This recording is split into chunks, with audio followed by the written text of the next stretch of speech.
Yo, what is up? Welcome back to another video here on Free Will Photos. As you can see, I made it back to my office and I am excited to bring you a video today that is probably going to be beneficial primarily to the Mac M1 users. But if you're using a Windows-based computer, let me know if you're running into these same issues because I would love to be able to help and troubleshoot. But today we're specifically going to be looking at plugins that don't show up if you do not have Photoshop installed on your machine, and then how to get those routed. Now, I do think that there's going to be a little bit of utility for those who are using a Windows-based computer, because being able to identify the folder where your plugins are stored, that's essentially what we're doing. But for the M1 users, there are a few items that we're going to look at in an article, so you can check the description box below. There's a link to an ON1 article that talks about which archetypes are supported inside of Photo Raw 2022, which ones aren't, and then we're going to talk about in process and out of process. So if you're interested, stay tuned and let's go ahead and dive in. Okay, so here we are on the computer. Now I'm going to go ahead and open up ON1 Photo Raw. I know you don't see my desktop icons. I just turned them off, so it makes it a little bit more clean. And, you know, in the comment section below, let me know what you guys are running into issue-wise with Photo Raw 2022, and also what you're loving about it. Let me know in the comment section below. So when I open up an image, I come over to Layer, and then I click on Filters, and the only item that ON1 is reading is Luminar AI, which works fine, but I have other applications installed. So if I open up my applications here, you can see I have the NIK Collection installed on my computer. However, it's not reading it. Now, all of these plugins, they work fine. They have been working fine. So what I realized is when you come over to ON1 and then Preferences, I believe on a PC, that's going to be File and then Preferences, but let me know in the comment section below. Nonetheless, you want to get to your Preferences box and then click on Plugins. And as you can see, you have third-party plugins where it says Open Default Folder. This is going to open up the folder. Now, in here, I have all of these applications, but I don't have the plugin installed. And the plugin is different than the application. Okay, now my default folder is using a old path from when I had Photoshop installed. Just some, you know, if you've been using an Apple computer for a while, you know that there's remnants of previous software that's been installed. And if you don't do a good job at erasing those files, then they stay. So this path is Library, Application Support, Adobe, Plugins, and then CC. Now, if you've never installed Photoshop on your computer, then you can make this path whatever you want. And even if you did, you can make this path whatever you want, assuming you are not using Photoshop at all right? Which I am not. So how do you fix this and get the program to read your plugins? Well, first thing we're going to do is we're going to hit Quit. And I am going to open up the installer for my NIK Collection. Now, you can't see where my desktop icons are hidden, but what you can see is it brought up my installer here. Now, I'm just going to go ahead and do another install on top of the applications that I already have installed, the NIK Collection. And this is, for reference, this is the NIK Collection 4, which I'll go over the significance of that here in a second. And we're just going to go ahead and hit accept. This is where I want my NIK Collection to be saved, where it says NIK Collection. It's going to take 1.42 gigabytes. That's not a problem. Now, this is the box that matters. All right.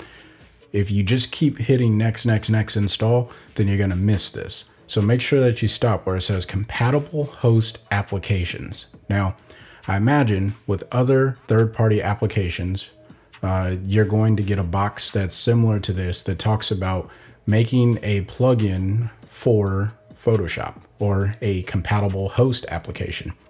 In this case, ON1 Photo Raw. We're going to go ahead and hit the plus icon here. this is going to bring us to our navigator now, or explorer, whatever you want to call it, right? Or finder. That's what it is on the Mac. I'm going to go ahead and hit Macintosh HD. I'm going to click on library because I'm pointing to the folder that I want ON1 to go and render or read to render out these applications. So library, application support, Adobe, and then I have a folder that's labeled plugins, and then CC. Now I'm going to stop here, but whatever you choose for your path, right? So if you want to go library, application support, and then maybe you want to go ON1, right? You can click ON1 there and then save all of your plugins in there if that's where you want to work it. That's completely up to you. I'm not gonna give you good, bad, indifferent, wherever you want to save your plugins. All right, this is where I want my plugins to save. So I'm just gonna stop here and hit open.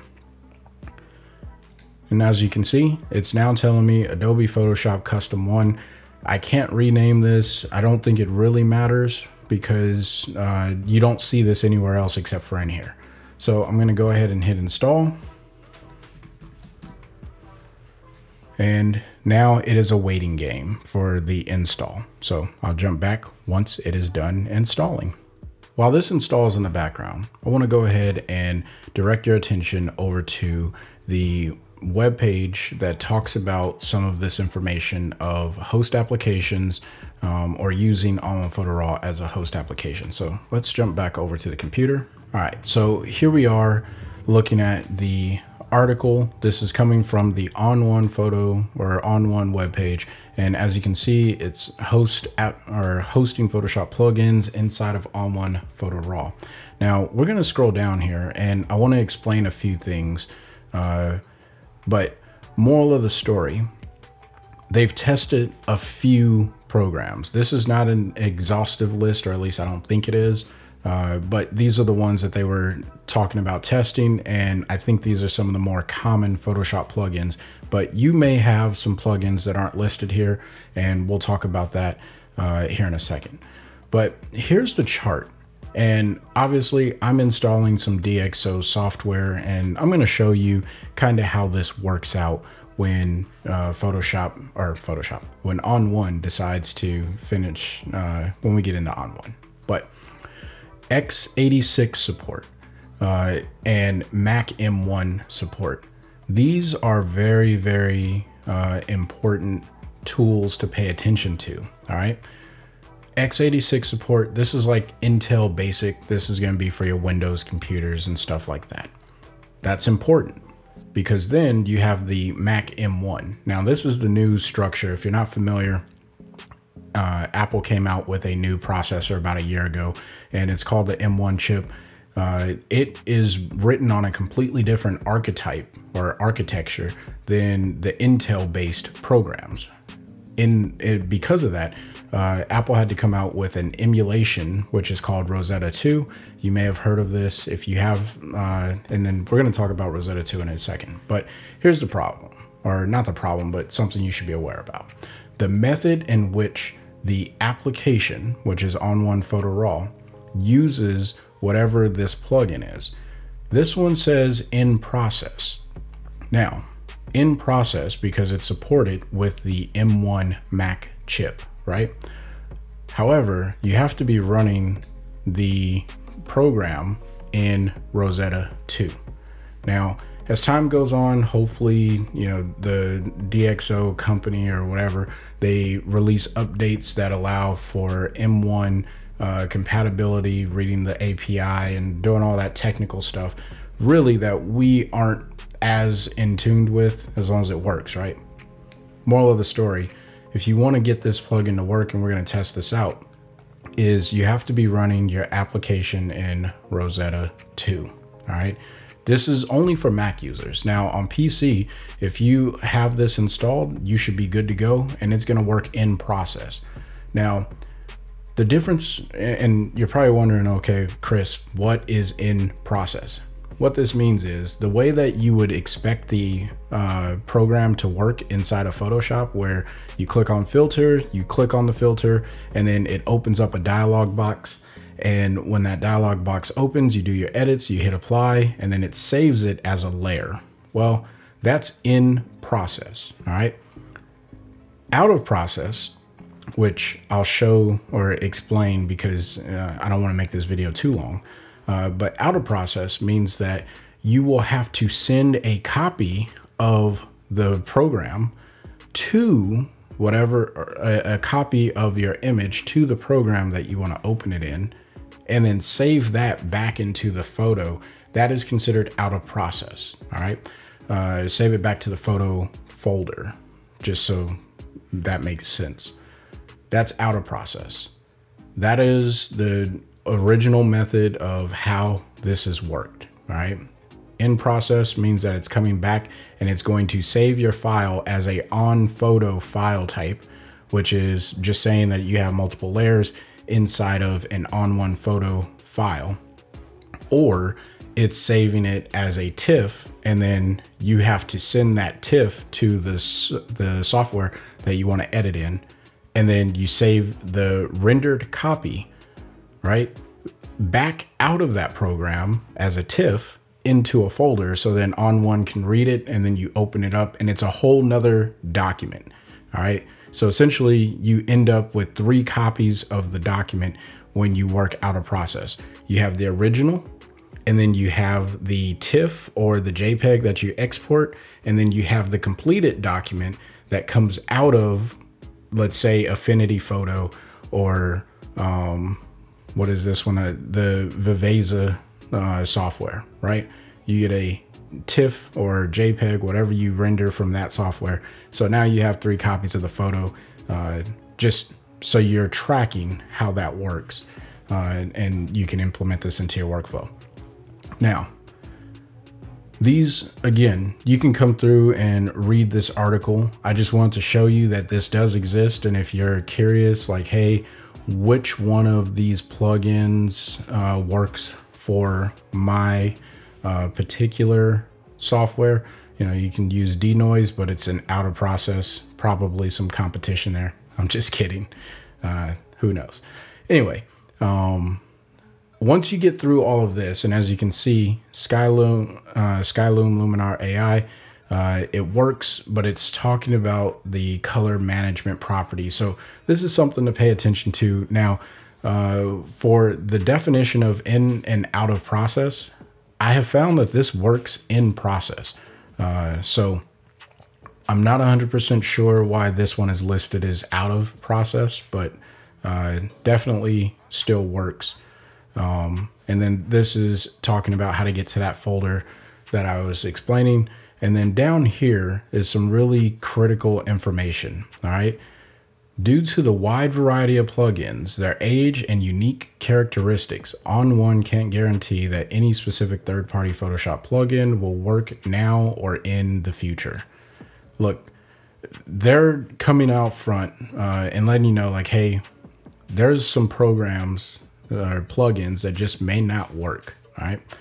That doesn't mean that something went catastrophically wrong. That just means it's a little bit outdated, and it's hard to write for outdated information while you're trying to give a new program on a new architecture. So I understand that, and you know, so don't hold ON1 accountable. I'm not like some PR person for them, but understanding how software is developed, that is not an easy thing for them to do. So just have some grace when it comes to that. That's all I'll say there. Not trying to persuade anyone in any direction, but understanding that some older plugins may not work, and there's a lot of plugins available out there. All right, so test out your plugins. If they work, great. If they don't, then maybe you'll have to use them out of process. If they don't come as a standalone version, then unfortunately, you may not be able to use them inside of ON1 Photo Raw, but maybe something like Affinity Photo or Photoshop itself if you're still using that software. All right. Good article. You should read through it. Little technical, but still wanted to bring that up. So let's go ahead and take a look. Yes, so it is now finished. So we're going to go ahead and close that out. And then we will come down and we're going to open up ON1 Photo Raw. And in theory, when it opens this time, we should be able to see the applications that I wanted to use, which are the DxO NIK Collection plugins. All right, so ON1 is open, and I'm going to go ahead and select an image. We'll choose this one of Captain America here, because why not? And then we'll hit layer, come down to filter. Uh-oh. All right, let's see why this isn't working. Let's go to preferences and click on plugins. Secondary plugin folder is not checked. So let's go ahead and check that, hit OK. I know from experience that whenever you make changes like that, because if I go back to layer, it's still not there. So what I'm gonna have to do is, let's close that out. I'm under the impression I'm gonna have to restart this program, but let's just go ahead and click on edit again, see if maybe I can just close out that particular thing, come back to layer. Nope, looks like I'm gonna have to restart it. So let's go ahead and restart. So we'll come up here, quit, wait for the little dot to go bye-bye from here. Yep, it's gone. And now we're gonna go ahead and open this. All right.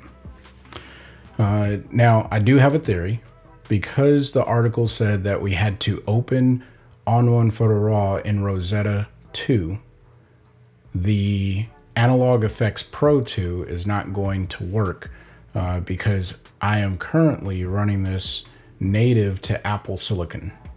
All right. So if you have one of these M1 devices, you're probably going to run into this issue that I'm about to run into, more than likely. All right. So there's my NIK collection. It's showing up. You do have to check that box. And then I'm going to click on Analog Effects Pro 2, because that was one of the things that it said that it uses. And it says this plugin does not support the current architecture. So this is where the M1 chip and that x86 and the Rosetta 2 conversation comes in. All right. So let me show you how to fix this. We're going to go ahead and hit OK. We're going to hit done, because I'm not going to do anything there. And I'm going to quit ON1 Photo Raw. Now, I've already navigated over to my folder where this particular application is stored. All right, we're going to wait for it to completely close, because it looks like it's disconnecting from the cloud sync, and that's taking a bit of time. And if that takes forever and too long, what you can do is come up here, force quit, click on it, and force quit, and force quit. All right, so now in order to open an app in Rosetta 2, if it is a native M1 app, what you're gonna have to do is navigate to wherever that application is. All right, so I am inside of my applications folder over here, and then I clicked on the ON1 Photo Raw 2022. And then I clicked on my ON1 Photo Raw 2022. Now you can right click on here and you can click get info, or if you want to be cool, you can hit command and the letter I. It's going to open up this dialog box. Let me bring that to the center of the screen so it'll be a little bit easier to see. And right here in the middle of this dialog box, you have a option that says open using Rosetta. All right. Now, if you don't have Rosetta installed, there's a few different ways of installing Rosetta. Terminal is the way that I installed mine. There's a lot of videos on YouTube that talk about it. I'll link in the description to one. So if this is something that you need to get onto your computer, then you'll have it. All right, so I'm gonna go ahead and close that out after I check the block. And now I'm just gonna open it from here since I'm here. Gonna double click, open this bad boy up. And Rosetta does not harm your computer. And it works essentially the same as the M1 Silicon. You know, in all of my testing of running programs in Rosetta, I have not run into anything that is just catastrophic, with the exception of maybe some things aren't as fast. But in theory, now that we are running this application in Rosetta, now you're probably wondering, well, Chris, how do I know if I'm running this application in Rosetta? Well, you'll open up your activity monitor, all right? And I hit, I had my activity monitor open already. However, to open the activity monitor, you can hit Command Spacebar to bring up your spotlight, type in activity monitor or monitor, click on it, and then you want to come over to the CPU tab. And if you look here, I have ON1 Photo Raw 2022, and it says kind, and it says Intel. Now, anything that's running native to the Apple Silicon, it will say Apple right here, all right? Now, I'm not gonna show you what that looks like. You can open it up and then you can see for yourself, but as you can see, I'm running Ecamm Live, do the screen recording, and that's showing up as Apple. So just giving you food for thought, a way to verify that you're running in Rosetta. All right, anything that says Intel is running in Rosetta. All right, now let's go to Layer, Filters. All right, still off to a good start. Let's go ahead and open up Analog Effects Pro 2. And in this scenario, it should open up perfectly fine. And it looks like it's working. So I'm not gonna do anything in here, actually. Okay. I guess I don't know what's going on. It just wasn't done loading. All right, cool. We'll say that this is what I wanted to do, and we'll hit OK. And let's see what happens when it goes back into ON1. So this is that in process feature that I was telling you about. You see, now I have a layer that was unedited, and now I have a layer that has the edit. So had I spent more time dealing with the analog effects, then I would be able to have another layer in here, and you can just rename this. So I'm just gonna rename this analog, whatever, we'll do it like that. Boom. All right, so now you can see that this works. And then when I hit done, we're gonna take a look. When you create a layered photo, it's saved as a new non-destructive .onphoto layer or file. This is exactly what I was telling you before, that whenever you bring in another layer, this is no different than ON1 Photo Raw 2021 or other versions where you add in a layer, then it automatically changes the file format into this onphoto style. So we're gonna go ahead and hit OK. And then it's just going to take me back to the browse, and we'll see that this file is being rewritten to a .onphoto file. All right, so we'll see that somewhere. I was just taking random photos in the hotel while I was gone, while I was on my trip. And there you go, boom. This is the photo that we edited here, and now it is a .onphoto file. So there you have it. I know it was a little technical today and not so much editing, but I think that it's important for us to understand how to get our plugins to work, what the difference of running in Rosetta 2 if you're using one of these M1 series computers or Macs, and then you can always uncheck that Rosetta box by going back to the get info and then checking or unchecking the box, and then it'll run native to Apple Silicon. But if there are plugins, you may want to try running your ON1 Photo Raw in Rosetta to see if that fixes the architecture issue, especially if the plugin is being read by ON1. Now, if it's not being read at all, then there may be an API issue with the plugin itself, which means that ON1 can't see it, even if it's saved inside of that folder. And in fact, let's take a look at one last thing. So here I am inside of the plugin folder, and I wanted to show you it's not the application that is being read by ON1. It is this .plugin folder. Now, these come with the installer of whatever the application is. So if an application isn't working, you may have to uninstall and then reinstall, and make sure that you send whatever the Photoshop plugin would have been that I pointed out in the previously in the video. You definitely want to make sure that you get these plugins installed and that you know where they're saved at, because you need to be able to point ON1 to that folder. Now, if you don't have Photoshop, you can change, instead of this path that leads to Adobe, you can come to library and then application support, create a folder in there that is ON1 Photo Plugins or My Plugins, whatever. It doesn't really matter what you name that folder, all right? What matters is that all of your plugins with this extension right here, and if it requires a config file, making sure that those are inside of the same folder in order for ON1 to be able to grab those and to read it. Otherwise, you're gonna be frustrated that it doesn't work. So I did want to show that because I think it's important to understand the philosophy behind how the computer works, and then we can get into our creative stuff once we have the images or once we have the stuff working in the computer. If you found value in this, please smash the like button. If you're new here, my name's Chris.